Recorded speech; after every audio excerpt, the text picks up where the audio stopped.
time now to take a look at what's grabbing headlines in the press. Solange Mougin is here with us to do just that. Solange, you are starting off with the US accusing South Africa of supplying arms to Russia. Tell us more about that. Yeah, as the Financial Times tells us on its front page today, the ties between the Kremlin and Pretoria are under scrutiny as the U.S. envoy to South Africa says he believes that weapons and ammunition were loaded onto a Russian vessel docked in South Africa's main naval base.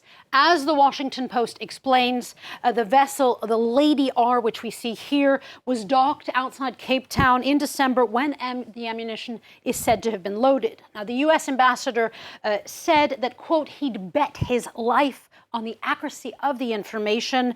If true, this further strains relations with the U.S., as South Africa has publicly refrained from taking sides when it comes to Ukraine. How is then the South African press covering this story, Solange? Well, for the South African Star, actually, hold on one second. For the South African Star, as we see here, there is a war of words with the U.S. going on after Cyril Ramaphosa told Parliament that he would, quote, look into the matter.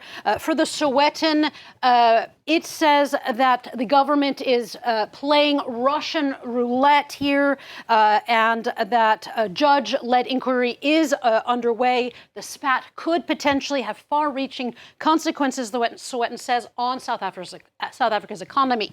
Now, the Citizen says that the issue could cost South Africa when it comes to preferential trade, and the rand has already dipped. On top of that, this is not an isolated incident, the paper says, with another potential breach of U.S. sanctions having already occurred. But at the same time, the paper says that Washington and Pretoria may not want to completely risk their relationship over the issue.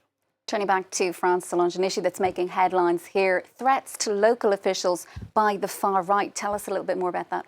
Yeah, be it in the local papers, as we see with the Telegram, or be it in national papers, as we see with Libération, this story is making headlines in France, with residents saying that they are shocked after the mayor of Saint-Brévin, who we see here, it's a seaside town in western France, he resigned after receiving death threats and an arson burned his home.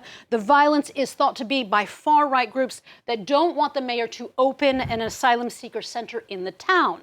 For Libération, it says that the national government is to blame here, that they ignored pleas by the mayor for help, that even if Emmanuel Macron and Elisabeth Borne have now publicly supported the mayor, Libération says that this has come way too late.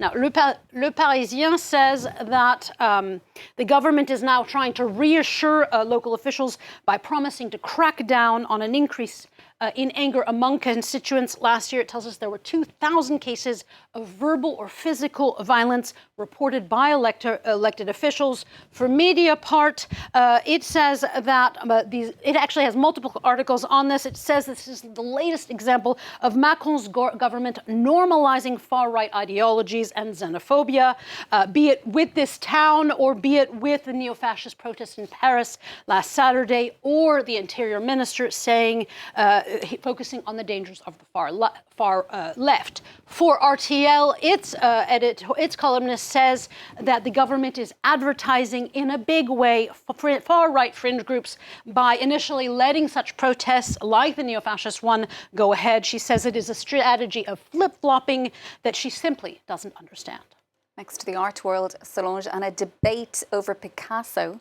Yeah, it has been 50 years since Picasso's death, and Courrier International wonders in this Me Too era if the value of his art is going down. It refers to an article in The Economist from March that says investors and art experts are wondering if this Picasso palooza for the anniversary may slump because of his views of women. El Pais argues that feminism is already deflating his prices, that sales are actually dipping at auction houses already. This opens the debate about what degree we should or separate the man from the artist, but El Pais argues that the Minotaur has been wounded. Finally, Solange, you are leaving us with a couple of articles about Chinese food. Yeah, the first article is actually about MSG, monosodium glutamate, which in the US at least is associated with Chinese food. Well, The Atlantic explains that this regularly snubbed flavor enhancer that's found in other food as well, it could actually be a healthier replacement for salt. And CNN says that it's a most misunderstood ingredient, but that chefs are changing that. As they note, it's not bad for you.